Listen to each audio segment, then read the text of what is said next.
Hello my dear students, Gayatri Vidya Mandir उच्च माध्यमिक विद्यालय सांचौर जिला जालौर के हमारे इस YouTube चैनल पर आप सभी का एक बार फिर से स्वागत है। तो प्रिय विद्यार्थी, जैसे कि कल मैंने आपको कक्षा 10 की विषय गणित अध्याय 3 इसके द्विघात बहुपद के मैंने बेसिक सिखाया था। कुछ सूत्र कुछ नियम वगैरह लिखे थे। आज हम इसके कुछ उदाहरण हल करना सीखेंगे, उसके बाद हम सवालों का हल करना सीखेंगे। देखो बच्चों, उदाहरण नंबर 1 में क्या लिखा है। ये हमारा एक द्विघात बहुपद है, x स्क्वायर माइनस का 2x माइनस 8। इस द्विघात बहुपद के अपन को दो शून्य के ज्ञात करने हैं। उसके बाद शून्य और गुणांकों के बीच जो संबंध है उसकी सत्यता की हमको जांच करनी है।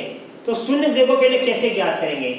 तो बच्चों, शून्य ज्ञात करने के लिए हम क्या करेंगे, सबसे पहले इस बहुपद के करेंगे गुणनखंड। शून्य यानी मूल कैसे ज्ञात करेंगे हम, इसके सबसे पहले गुणनखंड ज्ञात करेंगे। देखो कैसे ज्ञात करेंगे। सबसे पहले बहुपद को मान लो आप कि माना ये बहुपद को क्या मानते हैं fx बराबर x स्क्वायर माइनस का 2x माइनस का 8। अब देखो बच्चों, हम इस बीच वाले संख्या के दो टुकड़े करेंगे। देखो यहाँ पे x का गुणा किससे हो रहा है, 2 से, और x स्क्वायर का गुणा किससे हो रहा है, 1 से। हम क्या करेंगे कि इनका गुणा करके देखेंगे हर कार्य में कि 1 और 8 का गुणा। तो देखो 1 और 8 का गुणा कितना बन जाता है, 8। हम इस x स्क्वायर के गुणांक को इस अक्षर पद से गुणा करेंगे। ये a का मान, ये b का मान, ये c का मान। इस a वाले का गुणा किससे करके देखेंगे, c से गुणा करके देखेंगे हम। अब आप ध्यान दीजिए बच्चों कि 1 का और 8 का गुणा कर 8 होता है। आपको क्या ध्यान देना है कि यहां वाला चिन्ह का पता करना है बस। तो यहां वाला चिन्ह क्या है, माइनस। तो दो संख्या ऐसे देखेंगे हम कि जिनको गुणा करने पर 8 आ जाए। आए समझ में, गुणा करने पर कितना आ जाए, 8। और यहाँ पे चिन्ह देख लो आप, ये माइनस का है, तो घटाने पर कितना आ जाए, 2। अर्थात गुणा करने पर 8 आ जाए और घटाने पर 2 आ जाए। तो ऐसी दो संख्या कौन कौन सी है जिसको गुणा करने पर तो आता है 8 और यहाँ पे घटाने पर कितना आता है, 2। देखो 1 को 8 से गुणा करो, 8 आ गया। 8 में से 1 घटाऊंगा मैं तो कितना बचता है, 7। तो ये तो टुकड़े फेल हो गए। अब 1 के बाद 2 लिखूंगा, 2 गुणा 4 कितना होता है, 8। तो 2 को 4 से गुणा कर 8 होता है, और 4 में से 2 घटाने पर कितना बचता है, 2 बचता है। तो कहने का मतलब ऐसी दो संख्या कौन कौन सी होगी, एक तो 4 होगी और एक कौन सी होगी, 2 होगी। राइट। अब आप ध्यान देना, इसको कैसे लिखेंगे हम। इसको हम लिख सकते हैं fx बराबर ये x स्क्वायर, ये माइनस, ये खाली कोष्ठक बना दो आप इस 2 की जगह। 2 की जगह खाली कोष्ठक बना दिया, ये x बाहर लिख देना, ये माइनस का 8। अब देखो इस 2 को मैं क्या लिख सकता हूँ, इस 2 को मैं लिख सकता हूँ 4 माइनस 2। 4 माइनस 2, 4 में से 2 घटाने पर कितना बचता है, 2 ही तो बचता है। तो 2 की जगह लिख दूंगा 4 माइनस 2। देखो 4 में से 2 गया, कितना बचता है, 2। और 4 को 2 से गुणा करने पर कितना आता है, 8। हमारा सवाल ये तो है कि इसके 2 टुकड़े करने हैं इस 2 के, कि हमको घटाना, ये माइनस है, घटाने पर 2 आएगा, गुणा करने पर कितना आ जाए, 8। तो इस 2 के हमको 2 टुकड़े इस प्रकार करने हैं कि इनको गुणा करने पर तो 8 आ जाए और आपस में घटाने पर कितना आ जाए, 2। ये माइनस का है तो घटाने पर 2 आएगा। ये संख्या कब आती है, माइनस है तो घटाने पर और प्लस है तो। आप कोष्ठ में लिखना एक बार, ये समझने का तरीका अपने अपने हिसाब से। वैसे तो होता है क्या कि दोनों का जोड़ क्या आना चाहिए, माइनस का 2x। नियम क्या होता है, इस पेटी का गुणा तीसरे से करने पर ये आ जाती है 8, और इसे 2 टुकड़े इस प्रकार करेंगे कि दोनों का जोड़ कितना है, माइनस का 2x। तो आपको इतना बड़ा याद नहीं करना है, सरल तरीके सीख लो आप कि गुणा तो इन दोनों के बराबर आ जाए, ये आ गया 8, और ये माइनस का चिन्ह है तो दोनों संख्याओं को गुणा तो आ जाए 8 और घटाने पर आ जाए 2। तो हमने टुकड़ा कर दिया 4 माइनस 2। अब देखो यहाँ पे ये x स्क्वायर, अब कोष्ठक खोलेंगे। देखो इस 4 का भी x से गुणा करेंगे, माइनस 2 का भी x से गुणा करेंगे। कोष्ठक खोलूंगा मैं, माइनस 4 को x से गुणा करूंगा तो माइनस का 4x। अब देखो माइनस 2 का x से गुणा करेंगे तो ये माइनस और ये माइनस मिलकर क्या बन जाएगा, प्लस, प्लस का 2x। तो ये 4x इसका है माइनस का, और ये माइनस माइनस प्लस बन जाएगा, प्लस का 2x माइनस का 8। बड़ा ही सरल तरीका बच्चों, जरा ध्यान दो। अब हम क्या करेंगे, 2 2 के ये समूह बनाएंगे। और इनका कॉमन निकालेंगे। इनमें कॉमन क्या है, देखो x यहाँ 2 बार है, यहाँ 1 बार है, तो दोनों में x कॉमन आ गया। ऐसा समझ में, तो दो के हम समूह बनाकर कॉमन निकालेंगे। इन दोनों में कॉमन आ गया क्या, x। अब x का भाग इसमें देंगे, 2 बार में से 1 बार बाहर आ गया तो 1 बार बच गया। ये 4 है, इसमें से x बाहर आ गया तो यहाँ बच गया 4। अब जो भी चिन्ह है यहाँ पे वो चिन्ह लगा दो। अब इन दोनों में कॉमन निकालेंगे। देखो 2x में और 8 में कॉमन क्या है, 8 में भी 2 का भाग जाता है और 2 में भी 2 का भाग जाता है। तो इन दोनों में कॉमन क्या है, देखो x यहाँ पे है लेकिन यहाँ पे नहीं है, x यहाँ पे है लेकिन यहाँ पे नहीं है, तो x तो कॉमन आएगा नहीं। 8 में और 2 में कॉमन क्या आएगा, 2, तो 2 का भाग इसमें भी जाता है, 2 का भाग इसमें जाता है, हमने 2 कॉमन निकाल लिया। अब 2 का भाग 2 इसमें देंगे तो 2 तो बाहर आ गया, तो यहाँ बच जाएगा x। अब देखिए प्लस और ये माइनस, ये प्लस और माइनस मिलकर क्या बन जाएगा, माइनस। 8 में 2 का भाग 2 तो ये 4 आ जाएगा। ये कोष्ठ वगैरह से क्या समान आ जानी चाहिए हमेशा, जो कि समान आ गई, ये x माइनस 4, ये x माइनस 4। अब इस पूरे में कॉमन क्या है, यहाँ भी x माइनस 4 और यहाँ भी x माइनस 4 है। इसमें देखो यहाँ से लेके यहाँ तक कॉमन क्या है, ये x माइनस 4 आ गया कॉमन। तो इस पूरे में से कॉमन निकालो x माइनस 4, ये आ गया प्रथम कोष्ठ में लिख दो आप। अब कोष्ठ के बाहर यहाँ क्या लिखा है, x, इस कोष्ठ के बाहर का प्लस कर दो, इन दोनों को लिख दो दूसरे कोष्ठक में, x प्लस 2।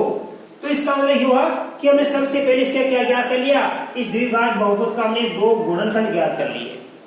जैसे 2 गुणनखंड ज्ञात हो जाएंगे, अब हमको 2 शून्य ज्ञात हो जाएंगे, क्योंकि द्विघात बहुपद है। और हमने आपको कहा था कि द्विघात बहुपद के 2 गुणनखंड होते हैं, रेखिक बहुपद का 1 होता है और त्रिघातीय का 3 होता है।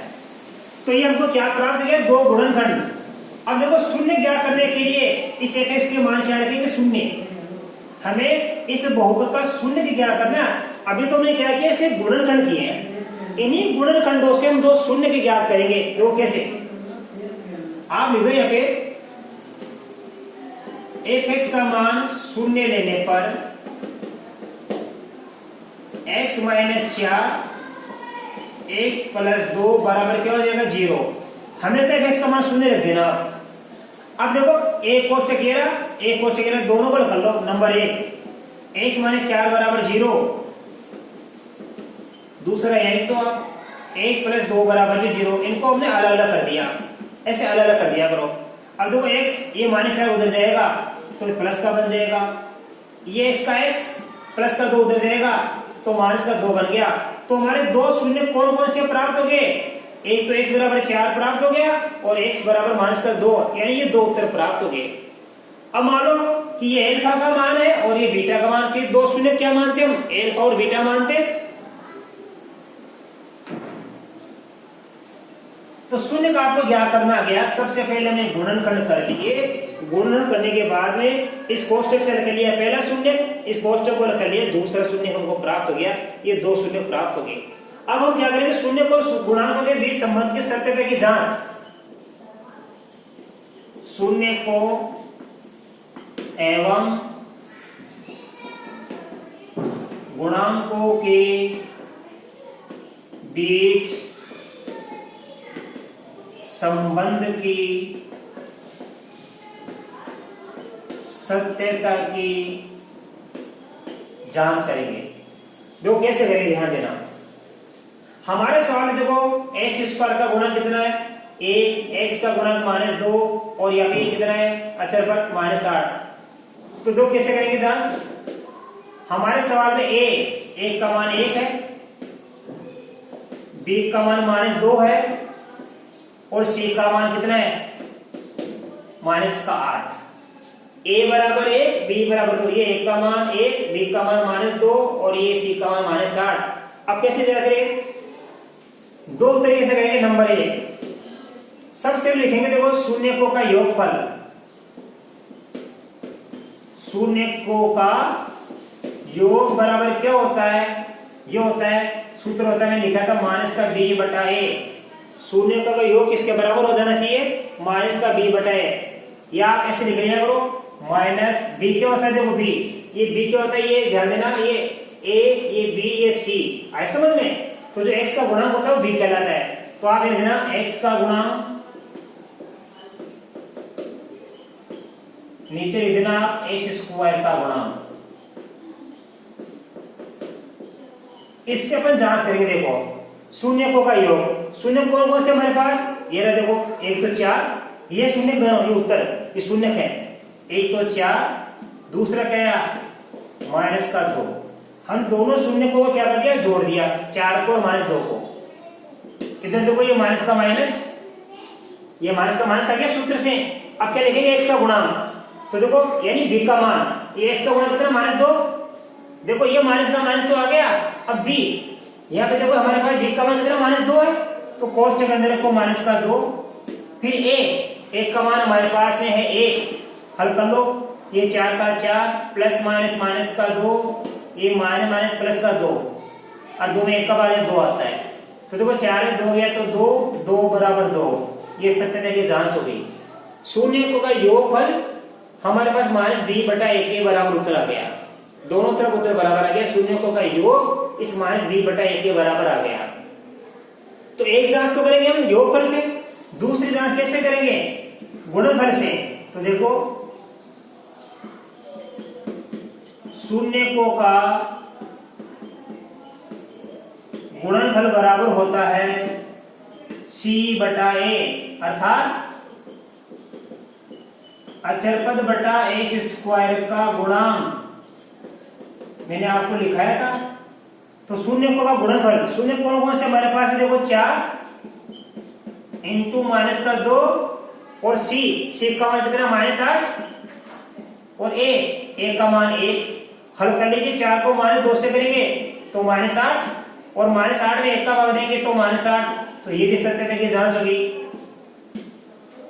इस प्रकार सत्यता की जांच करें ना, एक बार शून्यकों का योगफल का सूत्र लगा देना माइनस b बटा a से, एक बार शून्यकों का गुणनफल का सूत्र लगा देना।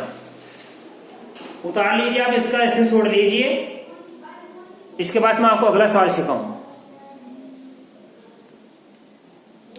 अब देखिए बच्चों, ये भी दूसरा सवाल इसी प्रकार है, बहुपद px बराबर 2x square minus x minus 6, इसके भी शून्य के ज्ञात करते हैं, उसके बाद शून्य और गुणांकों के बीच संबंध की सत्यता की जांच करनी है। तो दो कैसे करेंगे, सबसे पहले आप इसके शून्य की ज्ञात करने के लिए इसके गुणनफल कीजिए, सबसे पहले गुणनफल कीजिए, 2x स्क्वायर माइनस खाली कोष्ठक, ये x बाहर देना माइनस का 6, अब देखो यहाँ कुछ भी नहीं लिखा तो क्या मानेंगे अपन 1, क्या मानेंगे 1। अब हमें इसके दो टुकड़े इस प्रकार करने हैं कि गुणा इन दोनों के गुणा के बराबर आ जाए, यानी गुणा कितना आ जाए हमारे पास 2 गुणा 6 कितना आ जाए 12, और ये माइनस का चिन्ह है तो घटाने पर कितना आ जाए हमारे पास में 1 आ जाए। तो दो संख्या ऐसी बताओ कि जिनको गुणा करने पर 12 आ जाता है और आपस में घटाने पर 1 आ जाता है। देखो 2 को 6 से गुणा करें 12 आ रहा है, नहीं 6 में से 2 घटाऊंगा तो कितना बचता है 4, तो हमारे को कितना बचाना चाहिए 1, तो हम क्या लिखेंगे, देखो मैं 2 की जगह 3 कर दूं, तो 3 को किससे गुणा करेंगे 4 से, 3 चौक 12 हो गया, राइट। तो 3 को 4 से गुणा करें 12 आ रहा है और 4 में से 3 घटाने पे क्या आ रहा है 1, तो देखो मैं इस 1 की जगह क्या लिखूंगा 4 माइनस 3, क्योंकि 4 को 3 से गुणा करने पर देखो 12 आ रहा है और 4 में 3 घटाने पर क्या आ रहा है 1 आ रहा है। ध्यान है कोष्ठक में ये बड़ी संख्या पहले लिखना और छोटी संख्या बाद में, राइट। इस टुकड़े करना इस प्रकार। अब देखिए हम कैसे करेंगे,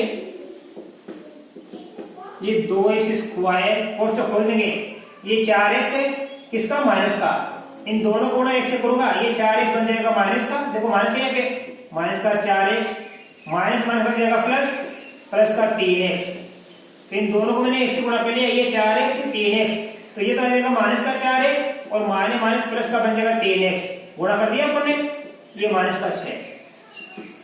अब इन दोनों में कॉमन निकालेंगे, 2 में और 4 में किसका भाग जाता है 2 का, x स्क्वायर में, और x में किसका भाग जाता है x का, तो 2x कॉमन आ गया। अब 2x का भाग किस में देंगे, 2 से 2 तो कट जाएगा, x स्क्वायर में x का भाग देंगे तो x बचेगा, ये माइनस, अब इसमें भी इसी का भाग देंगे, देखो 4 में 2 का भाग देंगे 2 और x से x तो कट जाएगा, प्लस अब देखो इन दोनों को कॉमन निकालेंगे, क्योंकि यहाँ x है यहाँ पे x नहीं है तो x तो कॉमन आएगा नहीं, क्योंकि x दोनों जगह नहीं है। 3 में और 6 में कॉमन निकालेंगे, 3 में और 6 में किसका भाग जाता है 3 का, तो 3 का भाग इसमें देंगे तो 3 से 3 कट जाएगा, पीछे बच जाएगा x, ये माइनस का माइनस आ गया। अब 6 में 3 का भाग देंगे तो आएगा 2। तो ध्यान दे, तो ये कोष्ठक में समान संख्या आ जाती है। अब ये समान कोष्ठक हमारे क्या फिर कॉमन आ गया, तो इस पूरे में कॉमन क्या आ गया, x माइनस 2। ये क्या आ गया कॉमन। अब इस कोष्ठक के बाद 2x, इस कोष्ठक के बाद 3, इसको लिख दीजिए इन दोनों को दूसरे कोष्ठक में 2x प्लस 3।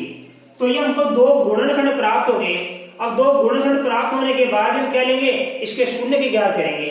शून्य कितने होंगे, इससे पहला प्राप्त हो जाएगा, इससे दूसरा प्राप्त हो जाएगा। कैसे, देखो नंबर 1 आप लिखो x माइनस 2। देखो इस px का मान शून्य लेना पड़ेगा अपन को। px बराबर शून्य लेने पर इस px का मान शून्य ले लिया अपन ने, तो नंबर 1 क्या हो जाएगा, देखो x माइनस 2 बराबर 0 और नंबर 2 क्या हो जाएगा, इसके बराबर भी 0 लिख देना और इसके बराबर भी 0 लिख देना हमेशा। अब इसको कर लो, x बराबर क्या आ जाएगा, 2 उधर जाएगा तो प्लस का बन गया। इधर देखो ये 2x बराबर 3 उधर जाएगा तो माइनस का बन जाएगा 3। फिर x का मान क्या करना है, x का मान 2 से हो रहा है तो 2 का ये भाग बदल जाएगा 2, तो x बराबर आएगा माइनस का 3/2। अब हमको ये दो शून्य प्राप्त हो गए, एक तो हो गया x बराबर 2 और दूसरा हो गया x बराबर माइनस का 3/2। ये शून्य प्राप्त हो गए। अब हम जांच करेंगे, देखो शून्य और गुणांक के बीच संबंध की सत्यता की जांच। देखो ध्यान देना, शून्य को का योग बराबर होता है माइनस का b/a के। अब शून्य के हमारे कौन कौन से, एक शून्य ये रहा और दूसरा शून्य ये रहा। तो देखो इन दो जोड़ेंगे, 2 में जोड़ेंगे कितना, माइनस का 3/2। ये शून्य को का योग हो गया, किसके बराबर रहेगा, माइनस b/a। हमारे सवाल देखो हमको लिखना पड़ेगा एबीसी क्या क्या दिया है। हमारे सवाल देखो a का मान 2 और b का मान -1 और c का मान कितना है, -6। अब देखो ये माइनस का माइनस आ गया, b का मान कितना, -1, तो यानी कि माइनस का a का मान कितना 2। अब आप हल कर लो, देखो ध्यान से 2 में जोड़ेंगे प्लस -3/2 तो क्या बन जाएगा, 2 का 2, ये प्लस और माइनस का 3/2 बराबर ये माइनस प्लस 1/2 हो गया। अब इसको आगे कर देंगे, देखो अपने यहाँ पे ध्यान देना, इसको करेंगे तो 2 दूनी 4 डेसिमल लेकर कर दीजिए, ये 2 आ गया डेसिमल, 2 दूनी 4 माइनस 2 में 2 का भाग देंगे एक बार, 1 को 3 से गुणा किया 3 बराबर ये माइनस प्लस बन गया, तो ये प्लस 1/2। फिर आगे कर दीजिए, 4 से 3 किया तो कितना बच जाएगा, 1/2 बच गया बराबर 1/2। तो ये हमारे सत्यता की जांच हो गई। ये शून्य का योग 1/2 आ गया, ये माइनस b/1 का उत्तर भी कितना आ गया, 1/2। अब दूसरी जांच कैसे करेंगे, पर शून्य के गुणनफल से। शून्य को का गुणनफल बराबर होता है c/a। शून्य कौन कौन से हमारे पास में, एक तो 2 है और दूसरा कितना हमारे पास, माइनस का 3/2। ठीक है, c। अब c देखो हमारे पास कितना, माइनस का 6 और a का मान दिया हमारे पास है 2। अब इसकी जांच कर लो, दोनों तरफ उत्तर बराबर आ जाने चाहिए। देखो 2 से 2 कट गया तो इधर बच गया माइनस का 3। अब देखो ये माइनस का मान है, 6 में 2 का भाग देंगे 3, तो बताओ दोनों तरफ उत्तर बराबर आए नहीं है। अब ये हमारी जांच हो गई कि शून्य को का योग और शून्य के गुणों के बीच जो संबंध होता है ये सत्य है हमारे पास में। ठीक है, इस प्रकार ये हमने उदाहरण नंबर 2 सीख लिया। अब आप बच्चों इसका स्क्रीनशॉट ले लीजिए। इसके बाद कुछ उदाहरण मैं आपको कल के वीडियो में सिखाऊंगा, आप इसको एक बार और सीख लीजिए कि द्विघात बहुपद के हमको क्या क्या करने हैं, इसके शून्य की क्या करने हैं। शून्य की क्या करने के बाद हमको शून्य और यहाँ पे जो गुणांक है, गुणांक कौन सा, x² का गुणांक 2, x का गुणांक 1 और यहाँ पे बचा माइनस का 6, यानी ये a का मान है, ये b का मान है, c का मान। चूंकि हमारा बहुपद किस रूप में होता है, x² plus bx plus c। x² का गुणांक a होता है, x का गुणांक b कहलाता है और ये हमारा अचर c कहलाता है। हम क्या करेंगे, इसके गुणनखंड ज्ञात करने के बाद में इसके शून्य को के जो गुणांक है और यहाँ पे इसके हमारा बहुपद के जो गुणांक है और जो शून्य का है, इनके बीच जो संबंध होता है उसके सत्यता की जांच। संबंध क्या होता है कि शून्य को का योग बराबर होता है माइनस b बटा a, इसकी जांच करनी है कि ये उत्तर बराबर आ जाए। शून्य को का गुणनफल बराबर होता है c बटा a, यानी ये उत्तर और ये उत्तर बराबर आ जाए, तो ये जांच हो गई। अब देखो गुणनफल कैसे करते हैं। सबसे पहले आप ध्यान देना, इन दोनों का गुणा, इन दोनों को ऐसे हमको इसके दो टुकड़े इस प्रकार करने हैं, बीच वाले संख्या है तो x का गुणा करेंगे, x का गुणा 1 है जो भी है, इसके हमको दो टुकड़े इस प्रकार करने हैं कि दोनों का गुणा इसके इसके गुणा के बराबर आ जाए और दोनों का अंतर कितना आ जाए, 1 बच जाए। तो देखो यहाँ पे ये 1 का 4 माइनस 3, 4 को 3 से गुणा करने पर 12 होता है, ये 2 से 12 हो गया और यह 4 से 3 गया 1, ये 1 बच गया। इस प्रकार हम क्या कर लेंगे, गुणनखंड कर लेंगे, जो कक्षा 9 में हमने सीखा था। अब इसके बाद बच्चों आगे के सवाल कल सिखाएंगे। धन्यवाद।